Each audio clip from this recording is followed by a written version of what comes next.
তৃণমূলের তরফ একটা অভিযোগ বারবার করা হচ্ছে, যখন শুভেন্দু অধিকারী গেলেন, যখন আমরা দেখলাম যে ছবি শুভেন্দু অধিকারীর, কেউ পায়ে পড়ে যাচ্ছেন, কেউ কান্নাকাটি করছেন, হাউ হাউ করে কাঁদছেন, কোনো বৃদ্ধ কাঁদতে কাঁদতে বলছেন আমার 10 বিঘা জমি ছিল, সব কেড়ে নেওয়া হয়েছে, টাকা দেয়নি। এই সমস্ত অভিযোগে তৃণমূল কংগ্রেসের এই প্রতিক্রিয়া হচ্ছে পুরো বিষয়টা সাজানো। আপনাদের লোক এই ধরনের অভিযোগ করেছে না। প্রথম কথা হচ্ছে, আমি আপনার কাছে জানতে চাই যে তৃণমূল কংগ্রেসের কে এই প্রতিক্রিয়া দিয়েছেন এবং তার তৃণমূল কংগ্রেসের আদৌ কি লোকাল স্ট্যান্ড নাই। কারণ যার প্রতিক্রিয়া আপনি ইন্ডিকেট করছেন, কে বলছেন আমি জানি না।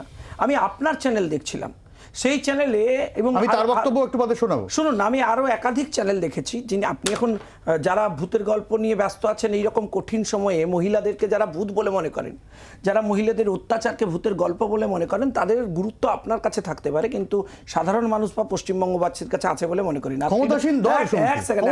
ক্ষমতাসীন দলের সর্বোচ্চ নেতৃত্ব নাম্বার 2 আজকে কি বলেছেন আপনাদের চ্যানেলে দেখেছি একটু আগে, তিনি বলেছেন ওটাই উত্তর। শুনুন না, আমি আপনার চ্যানেলকে কোট করছি, 24 ঘন্টাকে কোট করছি, আপনারা দেখিয়েছেন। তাতে মাননীয় সাধারণ সম্পাদক বলেছেন যে যদি পুলিশকে আদালত বলে তাহলে এই তো 10 মিনিটের মধ্যে শাহজাহানকে ধরে দেবে না। হোয়াট ইট মিনস, মানে কি? মানে যে অভিযোগ বিরোধীরা এতদিন করছিলেন, আজকে তাতে সিলমোহর দিয়েছেন। বিরোধীরা বলছিলেন যে শাহজাহানকে আপনি আতুপুতু করে আপনারা রেখেছেন, আপনাদের পুলিশ জানে কোথায় আছে, আপনারা তাই অ্যারেস্ট করছেন না, এখন ঠেলায় পড়েছেন, তাই বাধ্য হতে হচ্ছে, তাই এইসব কথা মুখ বাঁচানোর জন্য বলতে হচ্ছে। আমি 1 মিনিটে শেষ করব। ভাই, ওখানকার মন্ত্রীর নাম কি? পার্থ ভৌমিক। তিনি নাটক টাটক করেন, তার শুভবুদ্ধি সম্পন্ন মানুষ। আমি তার একটা রিয়াকশন দেখলাম সোশ্যাল মিডিয়ায়, আমার কাছে কপি আছে, চাইলে আপনাকে দিয়ে দেবো। তিনি স্বীকার করেছেন যে এখানে কি ঘটনা ঘটেছে।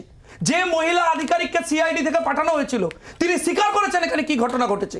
তৃণমূল কংগ্রেস বলেছিল যে এখানে কোনো ঘটনা ঘটেনি, সমস্ত বানানো। তাহলে একের পর এক 164 হচ্ছে আপনার পুলিশ। কেন?